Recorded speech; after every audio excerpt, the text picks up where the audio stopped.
Hérésie pendant le deuil d'Imam Hussein alayhi salam dans le regard du Guide suprême. Il existe certains actes qui font rapprocher de Dieu et de la religion les gens qui les pratiquent. Le deuil traditionnel est l'un de ces actes qui favorise davantage la proximité des gens avec la religion.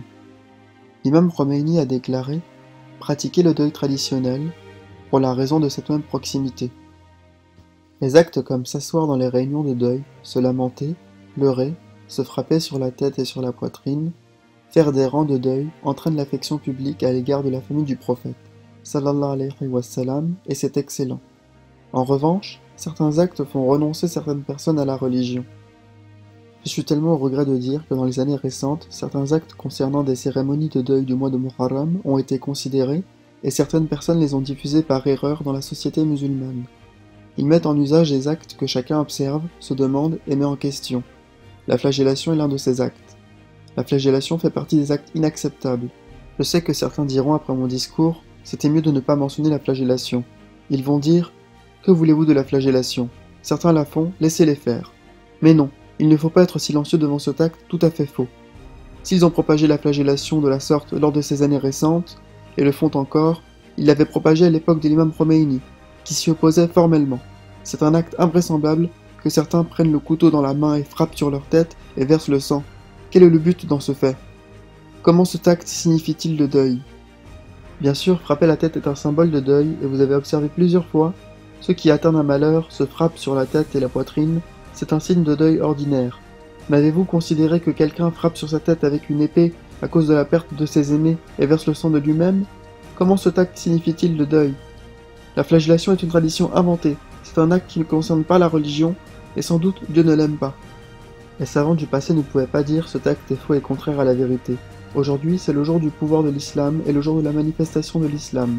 Il ne faut pas commettre un acte qui aboutit, dans les yeux des autres musulmans et des non-musulmans dans le monde entier, à ce que les gens de la société musulmane, la société qui est connue comme celle des partisans d'Ahlul Bayt, sallallahu alayhi wa sallam, et de l'imam al-Mahdi, alayhi salam, l'imam al-Hussein, alayhi salam, et le prince des croyants, alayhi salam, soient considérés comme des gens superstitieux et des gens déraisonnables.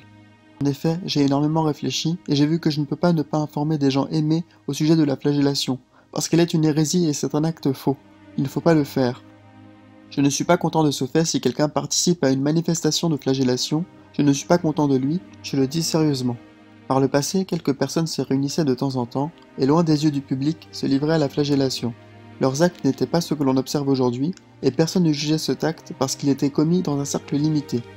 Mais parfois, on a rendez-vous avec plus de 1000 personnes qui manifestent soudainement dans les avenues des villes comme Qom, Téhéran ou d'Azerbaïdjan, et de tomber sur des têtes blessées par couteau ou épée. Cet acte est certainement péché. L'imam Hussein alayhi salam est insatisfait de ce fait. Je ne sais pas de quel goût ni d'où viennent ces hérésies étranges et contre-vérités s'infiltrant ainsi dans les sociétés musulmanes. Je considère comme sont injustement jugés le dévouement et l'affection des gens au maître des martyrs, le noble Abu Abdullah al-Hussein alayhi salam, par la société mondiale. Comment attribuer les actes qui sont loin de la pratique des chiites et des infaillibles alayhi salam à leur compréhension éclairée dans la croyance, à la position élevée d'Ahlul Bayt alayhi salam, à cause de certains actes ignorants. Nous observons comment les ennemis fanatiques et les propagandistes du diable et de la colonisation du mal propagent le deuil pour les enfants aimés de la noble Zahra alayhi salam. Nous considérons que certains actes qui n'ont aucune racine religieuse donnent prétexte à l'ennemi hostile et ainsi présentent l'islam et le schisme comme la religion de superstition, et aussi ils manifestent leur colère et leur haine envers le saint système de la République islamique dans leur publicité.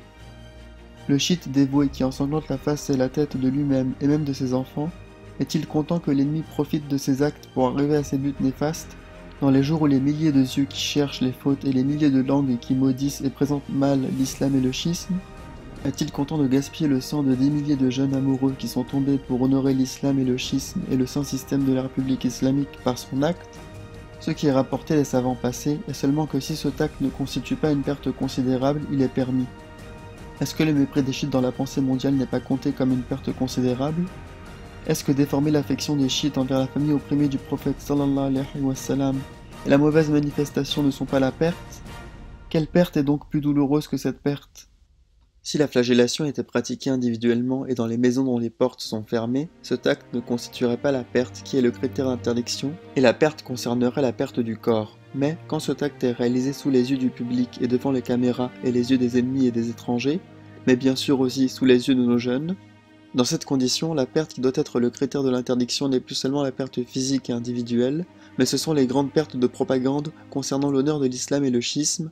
Il faut y prêter attention. De nos jours, cette perte est assez grande et fragilisante. En conséquence, la flagellation publique accompagnant la manifestation est interdite. Bien évidemment, ceux qui l'ont fait par dévouement et amour dans les années précédentes, ils seront récompensés et à cause de leur intérêt, recevront les faveurs divines, Inch'Allah. Mais à présent, il faut faire le deuil ordinairement, comme on faisait durant les siècles et les époques précédentes.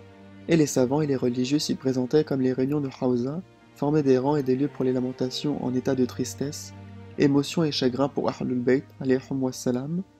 Les poésies et les lamentations doivent avoir des contenus riches et corrects, et repris des œuvres authentiques des infaillibles, alayhum wassalam, ou des savants.